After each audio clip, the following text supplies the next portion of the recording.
tetap semangat di dalam Tuhan. Kita berikan kemuliaan yang meriah buat Tuhan. Kita berada di sini pagi hari ini dengan keadaan yang sehat, keadaan yang kuat, dengan semangat yang datangnya daripada Tuhan. Amin. Kita percaya bahwa pagi hari ini kita datang karena dipanggil Tuhan. Amin. Ada kerinduan dari hati kita untuk memuji dan memuliakan nama Tuhan. Kita percaya di setiap pujian yang akan kita naikkan, Tuhan hadir di sini, dan hadiratnya akan memulihkan saya dan saudara sekalian. Mari kita tundukkan kepala di hadapan Tuhan. Saya mengucap syukur buat Tuhan. Kami mengucap syukur.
pujian ini, Roh Kudus tercurah di tempat ini. Amin.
Salurkan semuanya. Amin. Amin.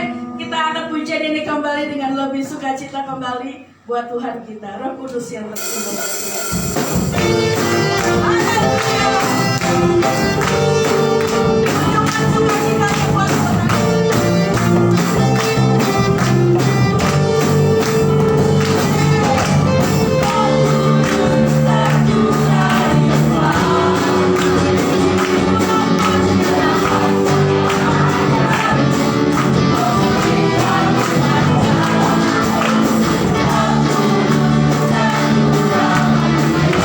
Yeah.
limpahkan di dalam kehidupan kami.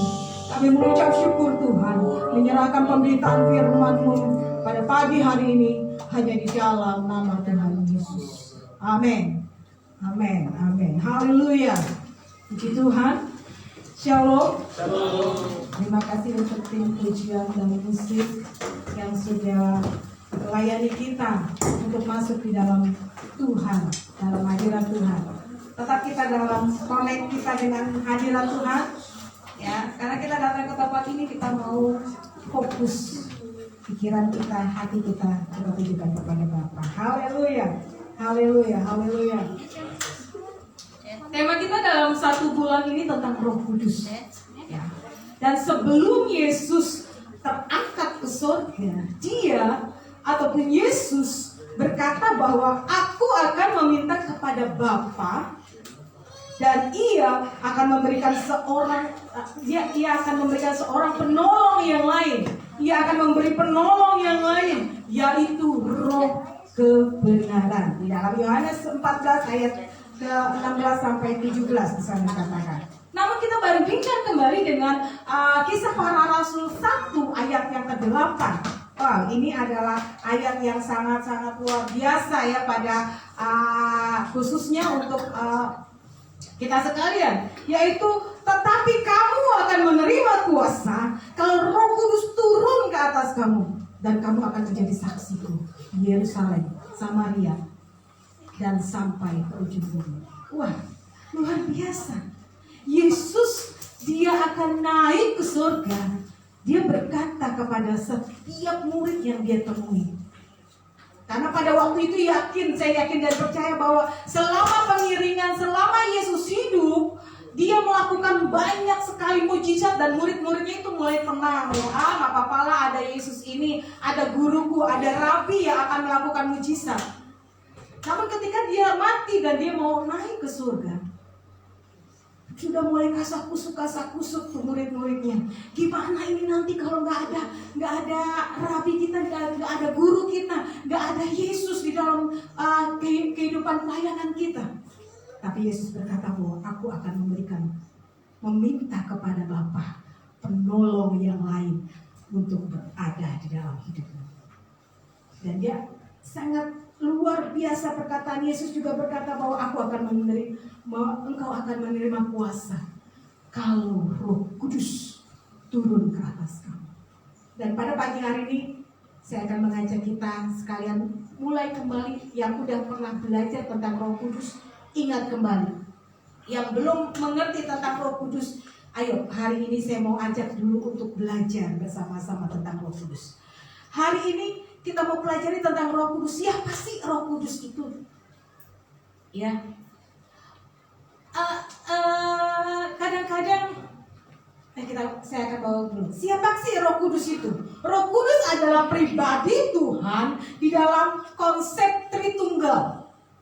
Nah, Tritunggal itu berarti bukannya Allahnya orang Kristen itu ada 3, bukan.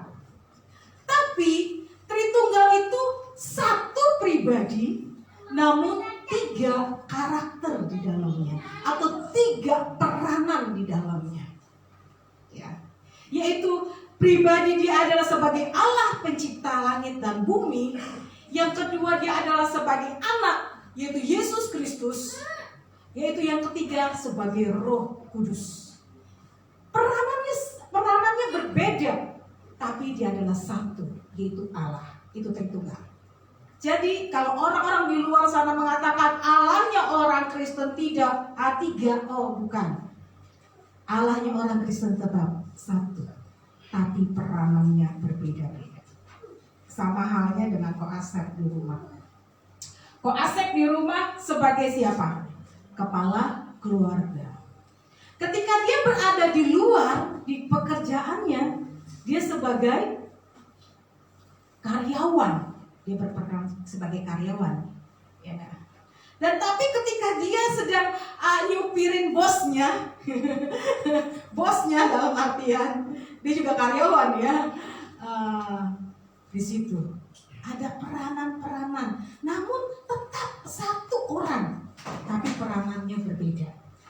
Nah, demikian juga dengan Roh Kudus. Dia adalah tetap di dalamnya konsep Tritunggal itu ada, yaitu Roh Kudus adalah tetap pribadi Tuhan di dalam ketritunggalan itu. Mengapa kita perlu Roh Kudus? Pertanyaannya. Mengapa saudara dan saya memerlukan Roh Kudus? Karena setiap orang yang dipimpin oleh Roh Allah adalah anak Allah. Dalam Roma 8 ayat 14, kalau Bapak Ibu nggak percaya. Setiap orang yang dipimpin oleh Roh Allah, Roh Kudus adalah anak Allah. Jadi setiap kita perlu adanya Roh Kudus di dalam hidup kita. Mengapa? Karena kita adalah disebut sebagai anak-anak Allah. Apakah bahasa roh? Nah, kita mau lanjut lagi. Apakah bahasa roh itu dapat dipelajari? Ya. Mungkin banyak sekali gereja-gereja yang mengajarkan tentang bahasa roh. Tapi sebenarnya bahasa roh tidak dapat dipelajari. Namun bahasa roh itu diberikan ketika engkau memohon kepada Dia, itu diberikan dengan cuma-cuma. Itu adalah kasih karunia dari Allah untuk engkau bisa berbahasa roh. Dan hari ini saya rindu kita semua punya kerinduan itu untuk sama-sama yuk kita punya berbahasa roh. Kita punya kerinduan. Sewaktu saya dulu di tunas remaja, kaum muda gitu ya. Saya melihat bahwa Tuhan, saya rindu sekali untuk berbicara dalam bahasa roh. Itu bagaimana ya caranya? Saya mencari-cari cara. Saya mulai ikut-ikutan. Tapi ketika engkau ikut-ikutan tidak akan ada damai sejahtera. Karena yang pertama, gak ngerti juga itu bahasanya apa, artinya apa, dan manfaatnya juga tidak tahu. Namun ketika Allah memberikan bahasa roh itu dalam hidupmu, dalam lidahmu, bahasa lidah dikatakan bahwa itu adalah bahasa lidah. Maka ketika engkau berdoa di dalam bahasa roh, ada damai sejahtera Tuhan. Engkau gak tahu itu artinya apa. Jangankan kita yang punya bahasanya, kita mengeluarkan itu bahasa roh, dan iblis yang mendengar juga dia bingung. Ini ngomong apa sih? Ya. Tapi hanya Allah yang tahu kedalaman hati. Mengapa kita perlu juga untuk berbahasa roh? Dan ingat, bahasa roh tidak dapat dipelajari. Ya, ada suatu ketika dalam persekutuan doa, semua pada berbahasa roh, semua berbahasa lidah. Dan ada anak-anak kecil yang waktu biasa lah ya, kalau persekutuan itu ada anak kecil pasti di bawah. Dalam ibadah itu di bawah. Dan anak kecil itu ini ngomong apa ya, papa mama aku, orang-orang di sini, om tante ngomong apa ya. Lalu dia ingat, dia sampai di rumah, dia ngomong gini, sandal lama, sandal baru, sandal lama, sandal baru. Kenapa? Karena dia dalam pikiran dia, oh itu dia ngomong seperti itu adalah doa.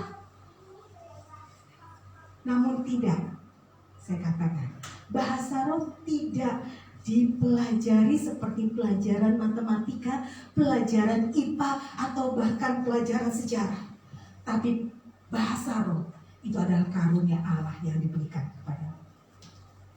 Apakah bahasa roh itu juga bisa hilang di dalam kehidupan orang percaya ketika dia udah penuh dengan Roh Kudus waktu zaman dulunya atau saat ini?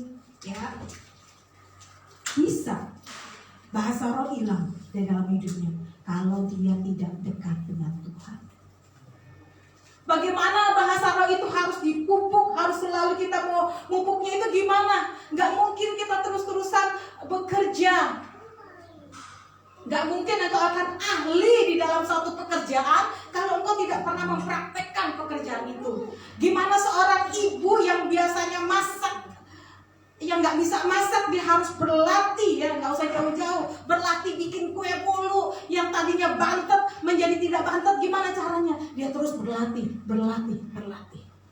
Dan saya katakan bukan bahasa lidah itu harus berlatih, bukan. Namun di sini bahasa lidah kita harus tetap bersekutu dengan Tuhan. kita berdoa masuk dalam hadirat Tuhan dan rasakan hadirat Tuhan akan bekerja.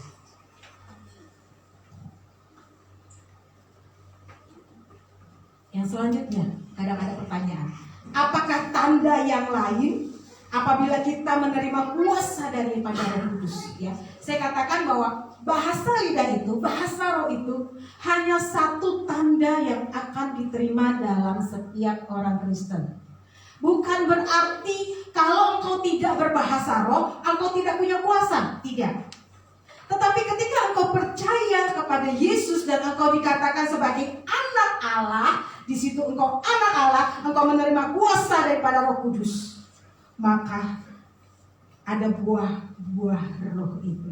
Di dalam Galatia 5 ayat 22 sampai 23 di sana katakan bahwa tetapi buah roh ialah kasih, sukacita, damai sejahtera, kesabaran, kemurahan, kelemah lembutan, dan penguasaan diri.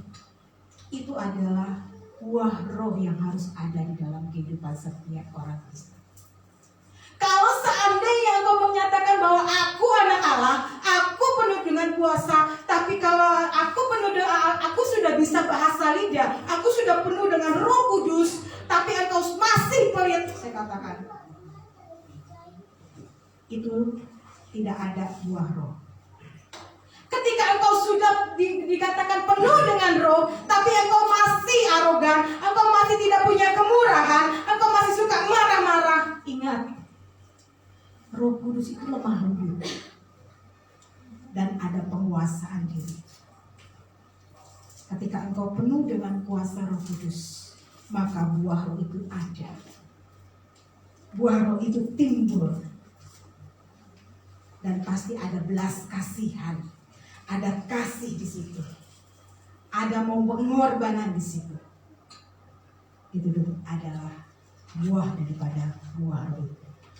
Nah, untuk hal ini semua, ketika kita belajar kembali tentang Roh Kudus, ketertunggalan Allah, Dia adalah pribadi di mana ada di dalamnya Roh Kudus. Saat ini kita mau belajar bagaimanakah peranan Roh Kudus di dalam kehidupan orang Kristen. Peranan Roh Kudus di dalam kehidupan orang Kristen yang pertama adalah Dia akan memberikan kita kuasa. Kalau engkau penuh dengan Roh Kudus, maka Roh Kudus itu berperan aktif di dalam hidupmu. Engkau terus berdoa, bersekutu dengan Tuhan, maka Dia akan memberikan kuasa di dalam hidupmu. Kuasa di sini bukan berarti, udah deh, gua ini udah penuh dengan Roh Kudus, gua sudah ibadah, sudah berapi-api, sudah semangat luar biasa. Ketika ketemu sama anakonda, ya, nggak usah jauh-jauh anakonda, ketemu dengan anak kobra, ya, katanya kan saya udah penuh dengan roh, saya ini penuh dengan kuasa daripada Tuhan.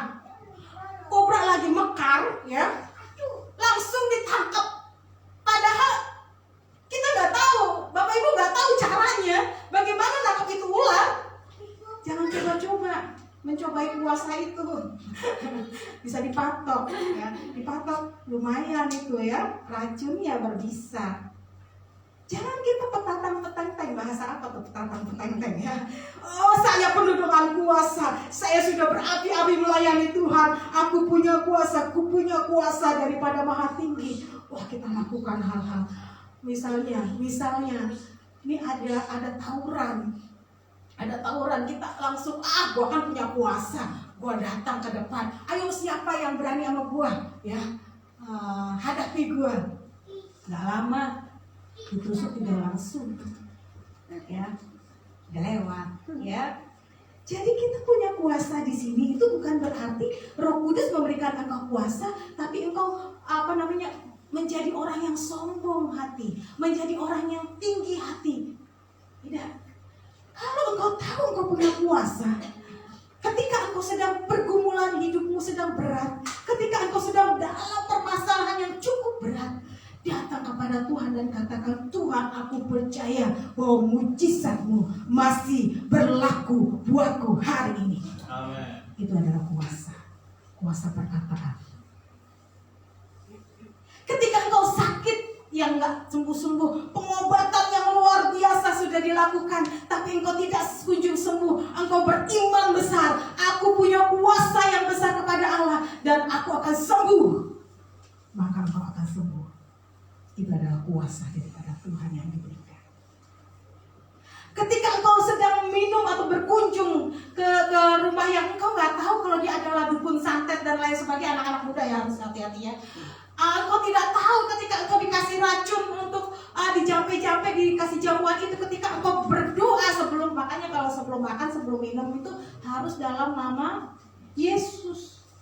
Jangan langsung main ke rumah orang. Kita malu menyatakan bahwa saya harus berdoa dulu untuk makanan ini, untuk diberkati dan sucikan. Engkau langsung ambil makanan itu, langsung makan. Memang engkau penuh dengan kuasa, tapi kalau engkau tidak berserah juga kepada Tuhan, nihil kuasa itu. Ya. Engkau bisa mematahkan kuasa kegelapan. Engkau bisa mematahkan setiap belenggu-belenggu dosa, tapi engkau harus berserah sepenuhnya kepada Tuhan. Datang. Roh Kudus berperan untuk memberikan engkau kuasa. Di dalam satu KPR, Kisah Para Rasul, ya, Kisah Para Rasul 1 di sana dikatakan bahwa firman Tuhan dikatakan bahwa kepada kita, tetapi kamu akan menerima kuasa kalau Roh Kudus turun ke atas kamu, dan kamu akan menjadi saksiku di Yerusalem dan seluruh Yudea, Samaria dan sampai ke ujung bumi. Saudara, dia akan diperlengkapi oleh Allah penuh dengan kuasa Tuhan untuk pergi jadi saksi. Jadi saksi di sini, apakah kita harus bersaksi bawa traktat ya? Kalau zaman dulu ada traktat ya. Kalau zaman sekarang nggak ngerti, anak-anak muda zaman now itu traktat itu apa, nggak ngerti ya. Kalau zaman dulu itu waktu saya masih ABG gitu ya. Sekarang udah ABG juga, tapi angkatan babe-babe gue. Ya. Itu ada traktat yang akan disebar ya. Tapi zaman sekarang tidak lagi, karena sudah ada traktat-traktat melalui online ya, melalui pemberitaan-pemberitaan, kesaksian-kesaksian online. Dan kita hanya sebagai anak-anak Tuhan, kita hanya tinggal berdoa bahwa Tuhan akan menjamah gitu ya. Namun di sini gak usah jauh-jauh ke Samaria, gak usah jauh-jauh ke Yerusalem. Engkau sudah punya kuasa. Ketika engkau sakit, tetanggamu berkata, kamu sakit apa? Atau ketika tetanggamu sakit, gak usah kita yang sakit, tetanggamu sakit, di sebelah lagi sakit, dia butuh pertolonganmu. Engkau hanya datang untuk kasih satu makanan aja, dia harus puji Tuhan. Dan di situ engkau, boleh gak saya berdoa? Orang sakit gak bakalan nolak doa ya. Apapun agamanya, kalau dia sudah sakit, ketika engkau datang, boleh gak saya berdoa? Tapi menurut agama saya loh, oh iya, gak apa-apa. Pasti seperti itu. Karena kita punya kuasa, kita berdoa kepada Bapa. Terserah Tuhan, tapi yang kita inginkan kesembuhan. Tapi rencana Tuhan adalah rencana yang terbaik buat orang ini. Katakan seperti itu. Karena engkau punya kuasa, jadi saksi buat tetangga, jadi saksi di tempat kerjaan, jadi saksi buat keluarga besar yang belum percaya Tuhan. Yang kedua, peranan Roh Kudus dalam kehidupan orang percaya itu apa lagi? Roh Kudus itu berperan sebagai penolong yang selalu menyertai. Dalam Yohanes ke-14 ayat ke-16 sampai ke-17 di sana dikatakan, saya akan baca cepat buat Bapak Ibu Saudara sekalian. Yohanes 14 ayat 16 sampai 17. Aku akan minta kepada Bapa, dan Ia akan memberikan kepadamu seorang penolong yang lain, supaya Ia menyertai kamu selama-lamanya, yaitu Roh kebenaran. Dunia tidak dapat melihat Dia, sebab dunia tidak melihat Dia dan tidak mengenal Dia. Tetapi kamu mengenal Dia, sebab Ia menyertai kamu dan akan diam di dalam kamu. Roh Kudus berperan sebagai penolong yang selalu menyertai. Tadi saya di awal saya katakan bahwa murid-murid Yesus itu sudah mulai khawatir. Kenapa? Karena ketika Yesus ada, murid-muridnya itu melihat mujizat lepas mujizat yang Allah kerjakan. Mulai mujizat yang pertama, air menjadi anggur. Mulai mujizat yang selanjutnya, orang mati disembuhkan. Ada seorang pendarahan 12 tahun disembuhkan. Itu mujizat-mujizat Allah yang terjadi. Ada dua ekor ikan atau 5 ekor ikan? 5 roti dan 2 ikan. Lupa semua. Asal jangan pada ngantuk ya, tolong. Nah, Tuhan itu Yesus mengerjakan banyak mujizat. Dia selalu menolong. Roh Kudus itu, roh kebenaran itu konteksnya di sini adalah Yesus atau Tuhan Yesus adalah kebenaran yang akan selalu menyertai engkau kemanapun engkau berada. Yesus akan menyertai engkau dimanapun dirimu sedang bermasalah, di mana engkau sedang punya pergumulan hidup. Dia akan menyertai. Kenapa? Dunia tidak kenal dia, tapi kita mengenal kuasa Tuhan. Penyertaan Tuhan luar biasa. Yang ketiga, peranan Roh Kudus dalam kehidupan orang percaya adalah Roh Kudus membantu dalam kelemahan kita. Roh Kudus akan membantu di dalam kelemahan-kelemahan hidup setiap anak-anak Allah.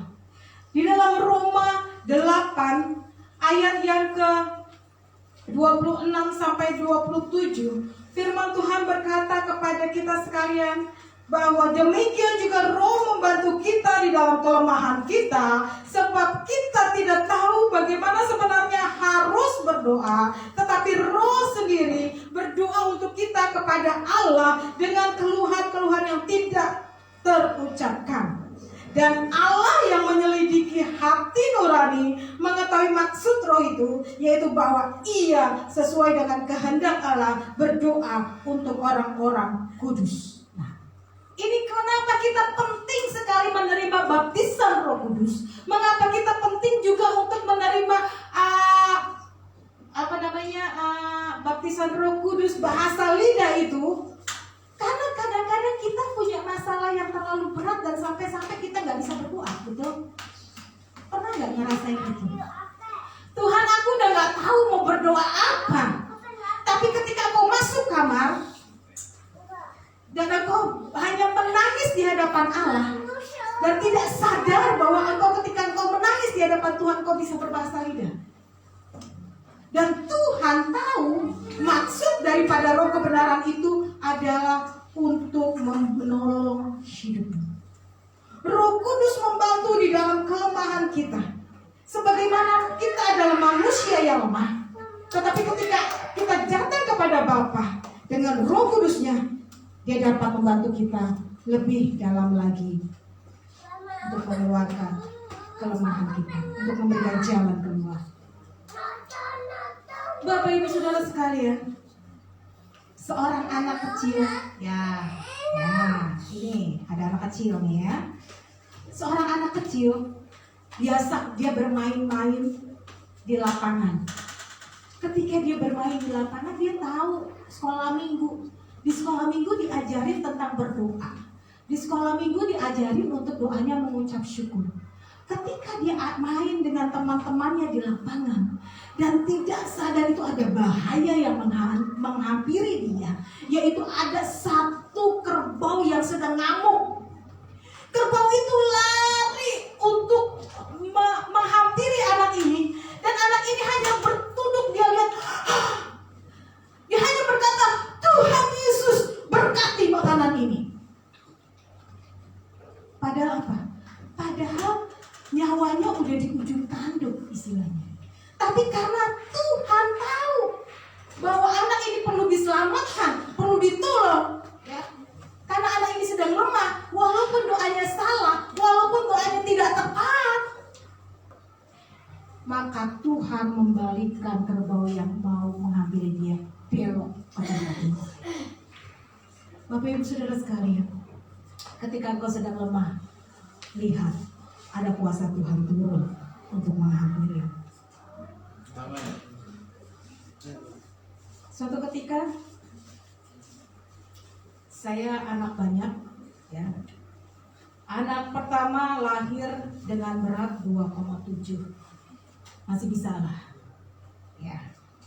Anak kedua itu saya itu makan malam-malam itu udah kayak tikus, geratakan, lapar, hawanya lapar, dikit-dikit makan, makanya bayinya ternyata gede.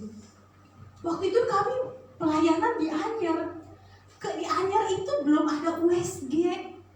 Jangankan USG, di Anyer itu gak ada rumah sakit.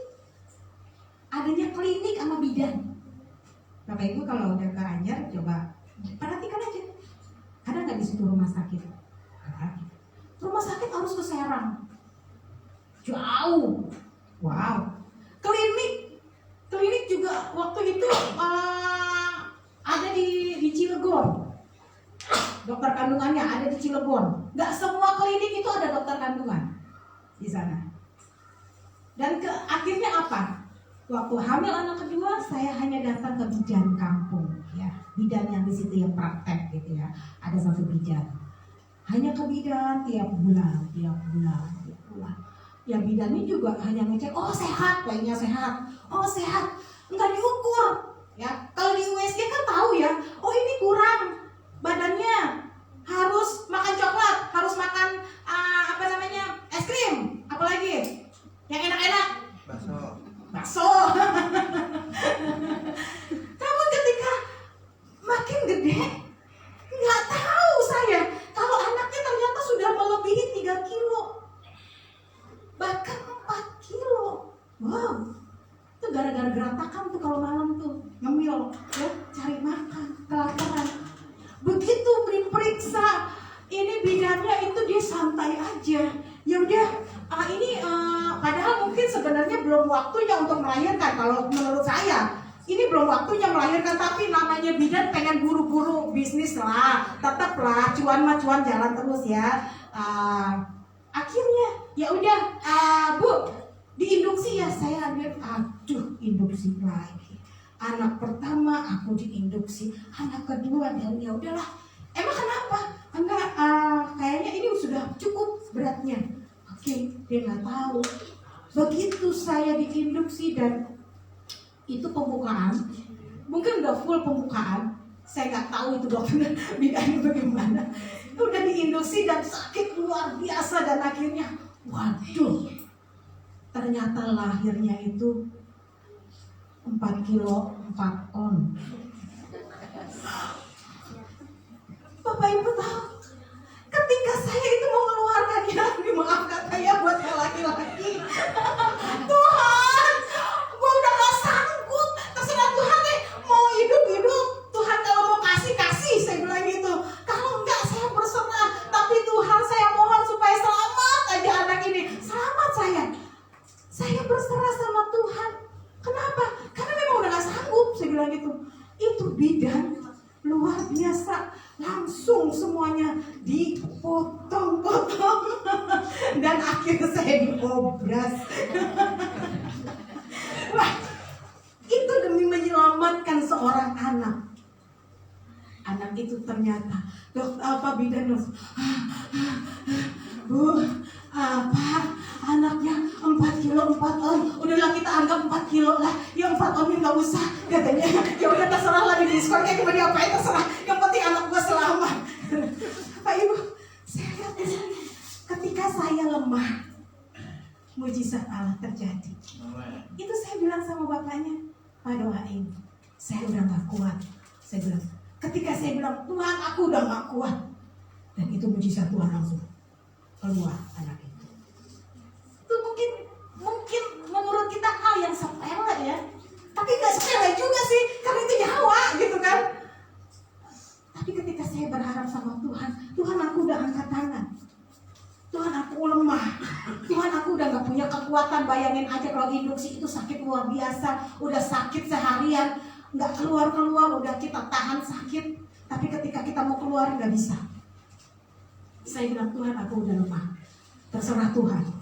Ketika saya berserah penuh, Tuhan selamatkan, Tuhan hadir untuk memberikan keselamatan. Nah makanya anaknya bisa pelayanan sampai hari ini, ya.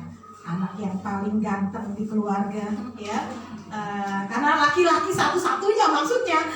Kalau ada dua laki-laki mungkin ada dua laki-laki yang keren, ya. Tapi ada sih ya dua keren, ya. Suami jangan bilang gak keren, tapi marah dia kesini-sini. Gitu ya. Tapi di dalam kelemahan, saya katakan mujizat Allah terjadi. Roh Kudus membantu hidupnya di dalam kelemahan. Bapak Ibu Saudara sekalian, ingat, peranan Roh Kudus adalah dia adalah pribadi Allah. Dia akan membela engkau, dia akan menolong engkau.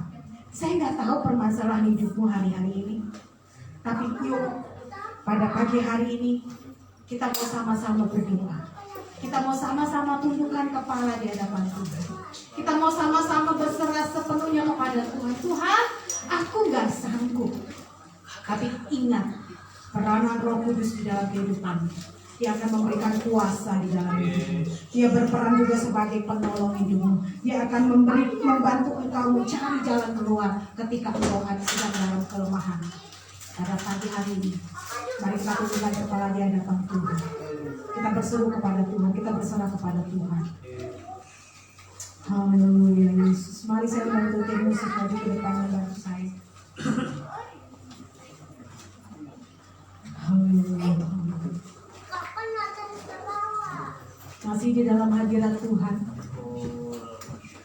Jangan putus dalam hadirat Tuhan. Ingat kembali kebaikan Allah.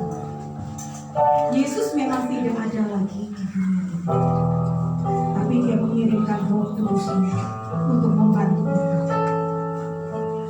Buka hatimu, buka kerinduan hatimu yang terdalam. Tuhan, aku mau penuh dengan Roh. Ketika aku lemah, aku mau berseru kepada Tuhan, karena aku percaya bahwa kuasa Tuhan itu nyata, karena pertolongan Tuhan itu ajaib. Haleluya.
firman Tuhan, betapa Tuhan tidak pernah meninggalkan kita dalam kondisi apapun juga hidup kita, tetapi Dia berjanji akan mengutus penolong.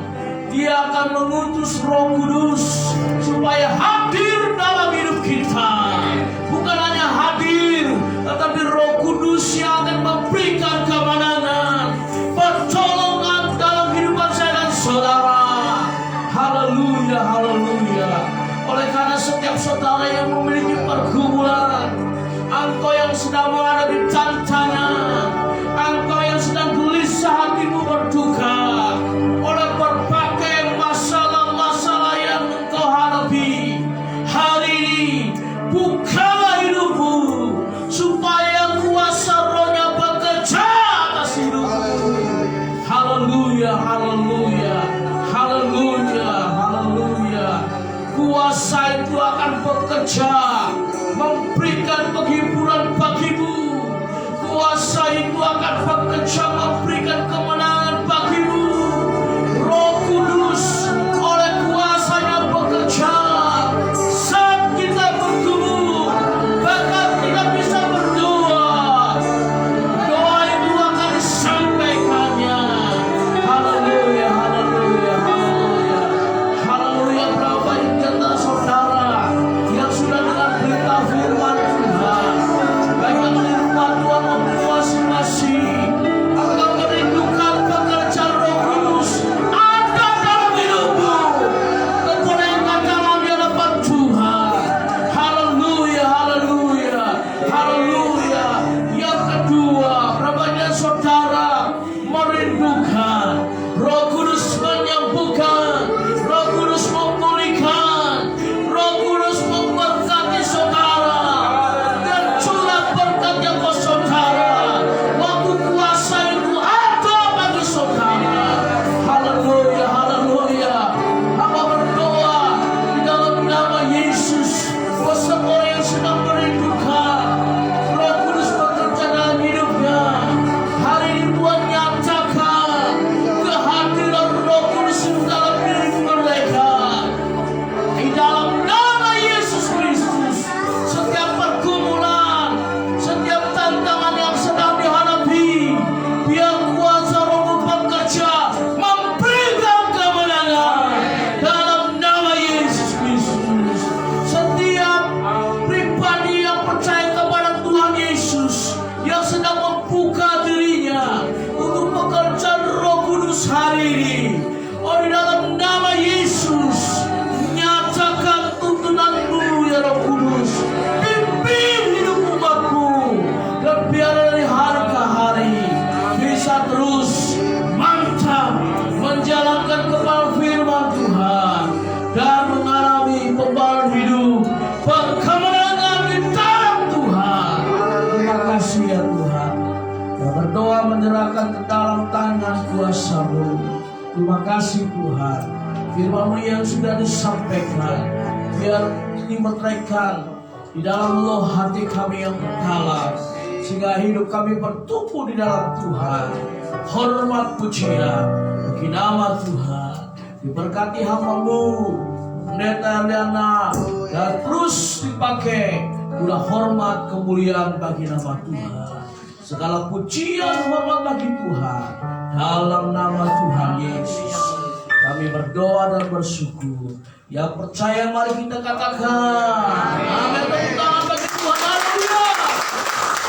Puji Tuhan. Dipersilakan duduk kembali Bapak Ibu Saudara sekalian. Kita mengucap syukur kepada Tuhan untuk hari ini. Pertama-tama tentunya Gembala Sidang mengucapkan terima kasih kepada hambanya Pendeta Eliana yang sudah menyampaikan firman Tuhan. Terus dalam doa Tuhan pakai, terus menjadi berkat bagi banyak orang dan nama Tuhan dipermuliakan. Bapak Ibu Saudara sekalian, selamat ulang tahun kepada Bapak Iwan Dia Siswanto. Tentunya mengikuti ibadah secara online, dan biarlah Tuhan akan memberkati Gembala dengan pengurus gereja melakukan satu evaluasi untuk kegiatan-kegiatan sepanjang tahun 2023. tepatnya paruh tahun ini, Bapak sekalian. Dan dalam berhubungan dengan Natal tahun 2022, lalu pasca ulang tahun gereja di tahun 2023, dan sudah menjadi sebuah kebiasaan bahwa gereja akan membentuk panitia yang baru, ya, yang akan mempersiapkan kegiatan-kegiatan tersebut di bulan Desember, lalu tentunya tahun 2023 pasca dan ulang tahun di tahun 2024. Karena itu akan dibentuk panitia inti yang terdiri dari ketua, sekretaris bendahara, dan seksi acara. Karena itu gembala secara langsung sudah menunjuk dan juga melakukan komunikasi dengan beberapa orang, dan puji Tuhan terima kasih atas kesediaannya. Nanti di hari tengah minggu, ya, akan diadakan acara pisah sambut, tentunya mengucapkan terima kasih kepada panitia yang sudah bekerja di tahun 2022-2023 ini. Bapak Ibu sekalian, marilah kita sebentar akan memberikan persembahan untuk pekerjaan Tuhan, biar Tuhan akan memberkati kita sekalian. Karena itu nanti pada waktu persembahan disampaikan, nanti Bu Ria akan menyampaikan kegiatan pekan kita. Tuhan Yesus memberkati, mari kita akan berdoa. Haleluya. Nanti Bapak Sudiadi, Ibu Wiwin yang akan mengedarkan persembahan. Bapak Ibu sekalian, dipersilakan untuk memberikan persembahan diakonia dan kolekta, dan juga persembahan misi, ya. Kiranya Tuhan akan memberkati kita sekalian. Kami bersyukur untuk hari ini, Tuhan. Kami terlalu percaya bahwa Tuhan mengasihi kami, Tuhan memberkati kami.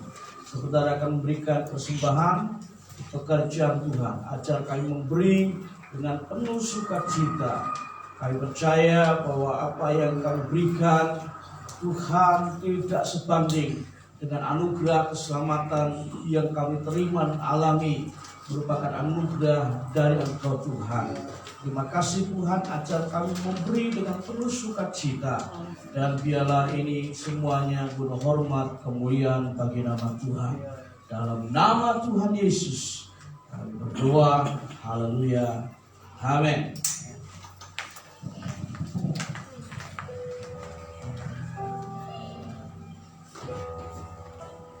Baik, shalom Bapak Ibu kasih Tuhan. Sebelum berkenan terbaik buat Tuhan, saya mau menyampaikan beberapa kegiatan persembahan kita di minggu ini.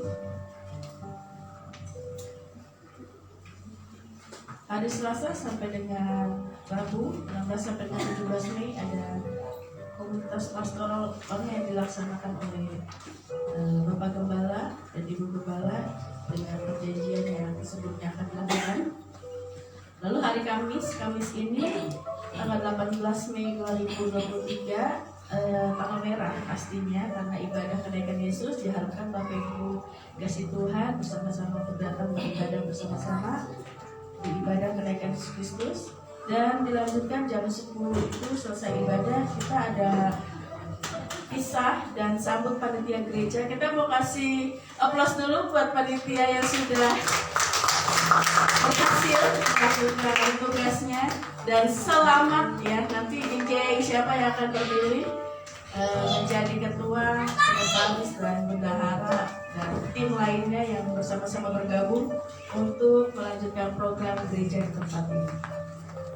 Dan juga hari Jumat seperti biasa ada latihan untuk ibadah, baik tunas remaja maupun untuk ibadah umum.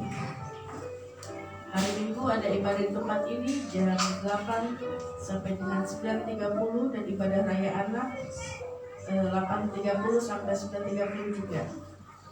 Untuk melayani minggu depan ada pengkhotbah Pendeta Yusuf Eko, pemimpin pujian dengan Ibu Ayam, singer Saudari Kelsey dan Saudari Keisha, pemusik ada Yuda, Boyo, Andri, Stefanus, dan Anton. Penerima tamu Ibu Indiwati dengan Bapak Pendeta Rudi, juga Bapak Amin dan ada Ibu Yena. Sound system dan fasilitas Bapak Asif dan Bapak Wawan.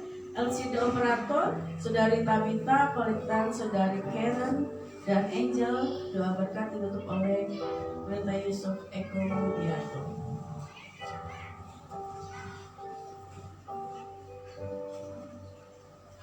Oke, selamat ulang tahun. Oh ya, sorry. Yang baru saya sebutkan untuk ibadah hari Kamis di ibadah kenaikan Yesus. Lalu biasanya habis kenaikan Yesus akan ada latihan juga buat ibadah di hari Minggunya dengan pengkhotbah dari luar Evangelis Timi Setiawan yang hari Minggu melayani. Pimpin pujiannya Bapak Wawan, singernya Saudara Yudea dan Putri, pemusik Yuda, Woyo, Arya, Andri, dan Anto. Fungsi sama dengan ibadah kenaikan. Penerima tamu Bapak Mas dan Ibu Herlina, lantai 1 Bapak Heru Ibu Wati, lantai 2. Sound system fasilitas Bapak Wawan dan Saudara Ken. LCD-nya Andi Setiabudi, pelintan Ibu Lilin, Ibu Yena. Doa syukur Pendeta Rudi dan Pendeta Yusuf Eko. Selamat ulang tahun 3 Mei dengan Saskia Esterina atau Esther. Selamat ulang tahun Esther, Tuhan Yesus memberkati. Dan 12 Mei ada Bapak Iwan Dias Siswanto. Selamat ulang tahun Pak Iwan, Tuhan Yesus memberkati. Dan selanjutnya masih di minggu depan. Sekian pengumuman dari saya. Tuhan Yesus memberkati. Kita akan doa sama. Saya mengundang Bapak Ibu sekalian, mari kita kembali bersama-sama. Mari kita kembalikan hormat pujian bagi Tuhan, bagi Dia segala pujian. Haleluya. Oh, bagi Dia segala pujian, hormat serta syukur, tetap selamanya.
Pujian, hormat, kemuliaan bagimu Tuhan Yesus Kristus. Engkau pencipta langit dan bumi, pemilik kehidupan kami. Oleh karena itu kami bersyukur bersama-sama, berdoa kiranya Tuhan memberkati Indonesia. Kami menyerahkan Tuhan dalam masa tahun politik, kami serahkan ke dalam tangan kuasa-Mu yang menjadi kerinduan kami. Keamanan, damai sejahtera ada di Indonesia. Kami berdoa menyerahkan Tuhan untuk Banten, Kota Tangerang ke dalam tangan kuasa-Mu. Seraya kami berdoa kiranya jiwa-jiwa terhilang diselamatkan. Kami bersyukur buat kebaikan Tuhan untuk gereja Sidang Jemaat Allah. Kami menyerahkan pengurus pusat, menyerahkan seluruhnya Tuhan, BPD, BPW, gembala-gembala dan seluruh jemaat Tuhan. Berkati untuk rencana kongres di bulan Agustus 2023. Dan menyerahkan biarlah gereja menjadi saluran berkat, kemuliaan Tuhan dinyatakan bagi Indonesia. Kami berdoa menyerahkan untuk gereja kami ke dalam tangan kuasa-Mu. Terima kasih untuk kedua anakku yang berulang tahun, Saudari Esther dan Bapak Iwan. Kami serahkan ke dalam tangan kuasa-Mu. Kuat kuasa Roh Kudus adalah hidup mereka, dan Tuhan memberkati. Terima kasih ya Tuhan, kami berdoa menyerahkan Tuhan seluruh jemaat ke dalam tangan kuasa-Mu. Dari bayi-bayi, anak kecil, remaja, kaum muda, oh Tuhan, dewasa maupun yang lain usia, kami percaya bahwa Allah memelihara dengan kasih-Mu dan menolong dalam setiap sisi kehidupan mereka, karena mereka adalah biji matanya Allah yang dipelihara, dijaga, dirawat dengan baik. Yang kedua, menyerahkan ke dalam tangan kuasa-Mu segala pekerjaan, mata pencarian bisnis mereka. Tuhan memberkati, dan apa yang mereka lakukan dengan tangan mereka dalam bidang Tuhan dibuat menjadi berhasil. Kami bersyukur untuk ibadah kami hari ini. Terima kasih untuk hamba-hamba Tuhan yang hebat, yang telah diurapi oleh Roh Allah yang hebat, diberkati senantiasa oleh Tuhan. Kami bersyukur dan sebentar meninggalkan rumah-Mu, berpisah dari yang lain. Antarkan kami ke rumah masing-masing. Lakukan aktivitas kami bagi hormat kemuliaan nama Tuhan. Dalam nama Tuhan Yesus kami berdoa.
Wajahnya dan memberi kepadamu kasih karunia.